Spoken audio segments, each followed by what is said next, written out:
What's up out there? Welcome back to Melvor Hardcore. This is Gen 2, episode 25. We were a little bit busy over the weekend, in town, but kind of away from home. So I didn't get a whole lot of time to really hone in or tinker with anything. But I had a little bit of I guess you want to call it an epiphany or something. Just a thought crossed my mind. I thought, you know what? I think this is where I want to take things. So basically, I needed something. Once again, I kind of fell back on a skill that I could just go do something and not really pay attention to it. And that skill was astrology. So pretty much ran all three of my characters on astrology in some fashion. I was trying to get to level 99 for my adventure character, and then my standard and hardcore characters, I'm trying to just get all the masteries done. So I was sitting here and I've been working on the masteries. Like I have 99s in these 5 right here. And, you know, we're in the 90s on these 2. And I can't remember where exactly I was, you know, how many of these were filled up. But one thing occurred to me the other day. And the other thing I needed to do is make sure and stay above 95% mastery pool. Because when you're above 95% mastery pool, the reroll cost is cut in half. So with those little tidbits in mind, the thing that kicked over for me, and a lot of these were in like level 50, 60, 70, somewhere in there. They weren't necessarily 80s. The reason these are all at 80s now is because once you hit level 80, you've unlocked all of the standard modifiers. So the next big jump is 19 levels up to the final unique modifier. The cool thing about unlocking all these standard ones is the reroll cost is just 1 sand. Now, if you have the 95% mastery, you can reroll the individuals for 15 instead of 30. But my thinking was the best bang for my buck would be to get all of these at level 80 mastery. Because I don't have this last one unlocked, that's going to take a long grind for each one of these to unlock that way. But I can at least work on these, the standard stuff, pulling whatever things that I can get out of it. And I've kind of poked around at some of these. I'm not really a min-maxer myself. Like, I'm not going to spend a whole lot of time with this. I definitely have enough. Let's see, I've got 11,000 of the Stardust and 2,700 of the Golden Stardust. So we're, got pretty good amount of stuff to re-roll. Could definitely work on this, but something like, well, this account, woodcutting and farming would probably, woodcutting. The farming stuff I would be looking at on here. Let's see. I would probably be, none of the XP stuff, maybe doubling items in woodcutting, doubling items in farming, something like that. Farming yield, that kind of thing. That would be more, the yields would be doubling items and yields because, well, I still need the mastery XP, but at this point, I don't necessarily care about the mastery XP. Farming, I'm done. I have all the mastery XP, so the only thing I care about is yield on this. So for that particular constellation, it's not going to make much of a difference. The ones that I'm really interested in is the combat, the accuracy, strength, hit points, ranged magic, that kind of thing. Even the agility and thieving, those are cool. Like I landed this one on mastery XP, so I kind of kept it. This one here, I could really probably tinker with this one quite a bit, but I'm getting gold from agility and gold from a little extra gold from thieving. I could really work on this thing a lot more, but I thought, you know what, this is a pretty good base. And like I said, I'm not really a big min-maxer, so I don't necessarily care. But I wanted to at least align things to where I had all 80s. I'm going to work on getting all the 99s, obviously at some point. But I wanted to get 80s just to get all of the mastery pools to collect as much as I could and then kind of massage them a little bit to get benefits that would work. Like I don't need skill XP for any of these skills, so I don't care about that. Mastery XP, probably, I might stick with that. But then I noticed that you can get, there's a lot of accuracy in here. There's accuracy rating here. There's probably accuracy rating on any of the combat ones. I didn't look at the fishing one, but like these are all non-combat stuff here. Like you're not going to get combat skills. But I did notice that like there is accuracy. Let's see. Is there accuracy here? Yeah. So you can get a little accuracy in there.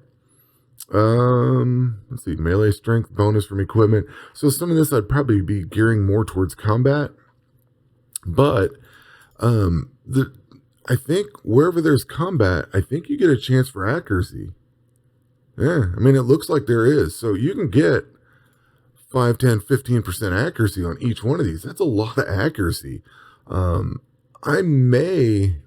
is tempting. That is really tempting to try and get as much accuracy as possible, because some of these fights, the melee character just suffers. He has horrible accuracy. You can get really good boosts for magic and ranged, but you can't really the melee just feels like it drags behind. Like, I can get 70% attacks on the other stuff, but I feel like I'm stuck in like the 30 or 40% chance on melee. And what I'm talking about is the higher level stuff, not the piddly stuff, but we're talking, these guys up here. If you get into this realm, the elite, the higher, really high level stuff, and then you start taking all these, I don't know, here you take an accuracy hit. You know what I mean? Like, it just feels like the melee suffers horribly. So having all of the extra bonuses in there would be good. I'm not sure I want to do all that. And I definitely want to take advantage of this reroll standard for 1, because as much as possible, like, that's not going to dictate this whole thing. I will bust out and start, working on the individuals, but I wanted to get a good base, just to get some benefits, early benefits that would help. So that's what I did. That's what I spent my weekend working on, was pretty much this. Whenever I got a chance to look at it, I would come back in, spend the XP. I actually spent down below the mastery pool because I knew I was going to be gone for extended periods of time. So I had to let it build back up to 95%. And I'm back to the point where I think I'm pretty sure once you get into the 90s, but maybe even the 80s, there's a point where this 95 to 100% gap just doesn't even let you raise the mastery pool. So you have to dip under. I may be there now with some of these. I don't remember. But I haven't been working on it. So what I have been working on is I went in and did a bunch of hard Slayer tasks, and I kind of bounced around with things. I've been working on ranged. I can't remember what level he was on, but he's gone up a couple of levels, 1 or 2 levels, 3 levels, something like that. Very close to 85. Very close to 85. So I have all my melee stuff at 85 or better, and I have ranged coming up on 85, and I have magic at 87. So that means we're going to start looking at the big dungeons. We're going to look at the big boy stuff, the air god, water god, earth god, fire god. I had a thought when I was sitting there in bed this morning. One thing I did on my adventure account was I went through and unlocked all of the pets, like for the Hall of Wizards, the Myolite Caves. It looks like I've done that with some of these. Dragon's Den needs it. Volcanic Cave needs it. So what I basically did is just turn my melee character or ranged or whoever loose and cleared the dungeon, got the pet, got all the gear out of it.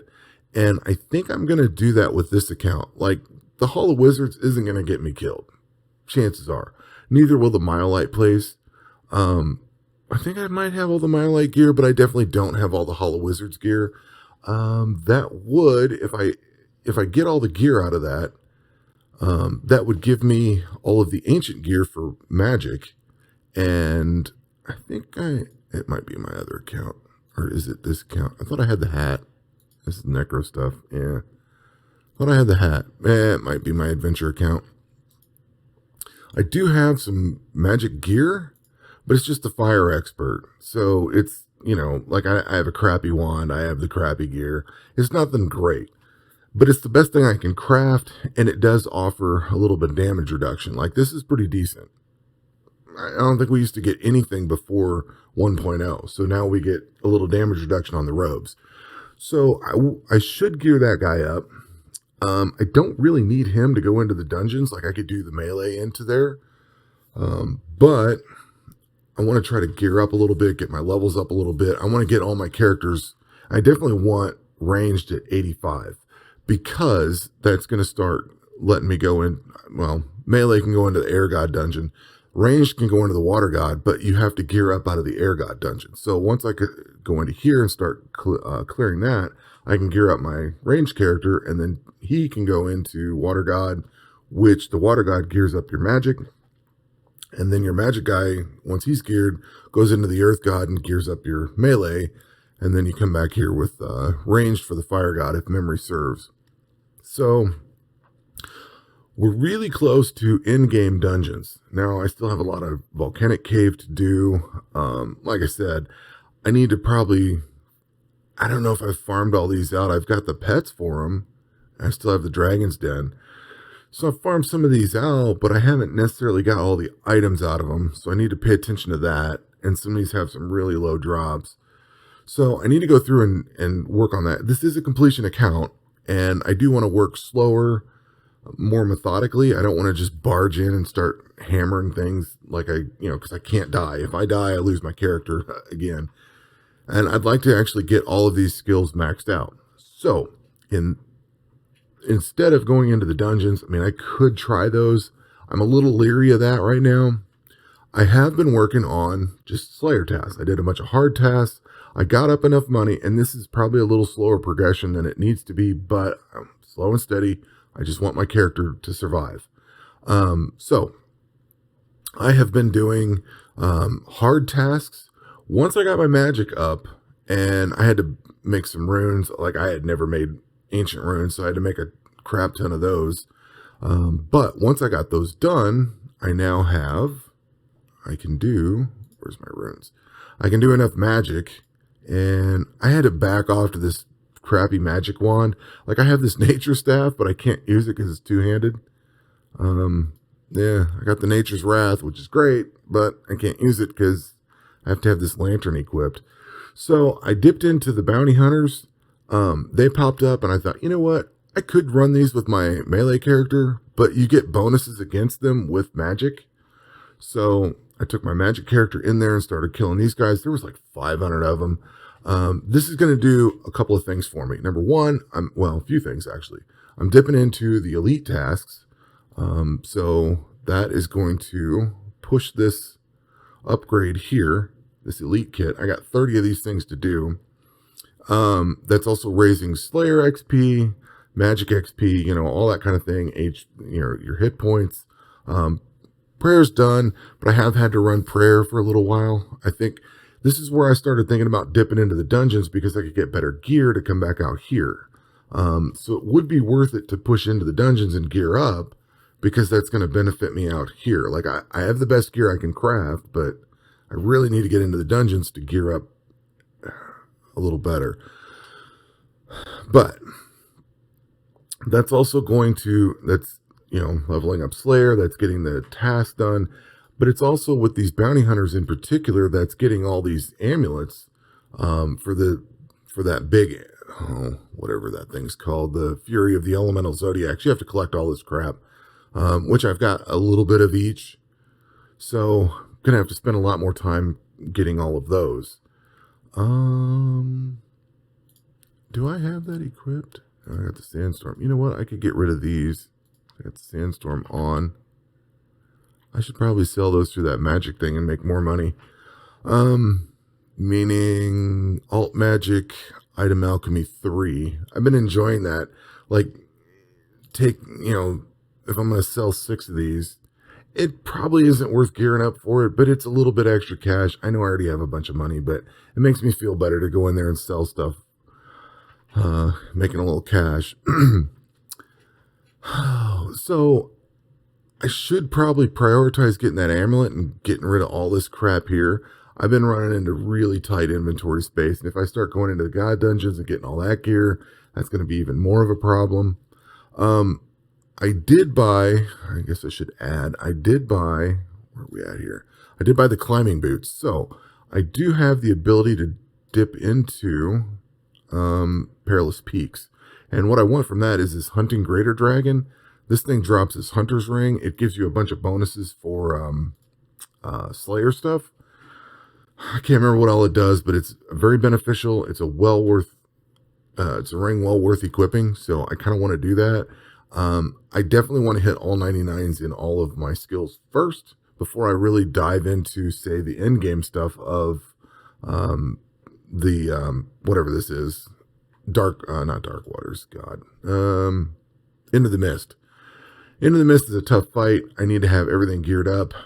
So going into the God dungeons would be in preparation for going into the Mist.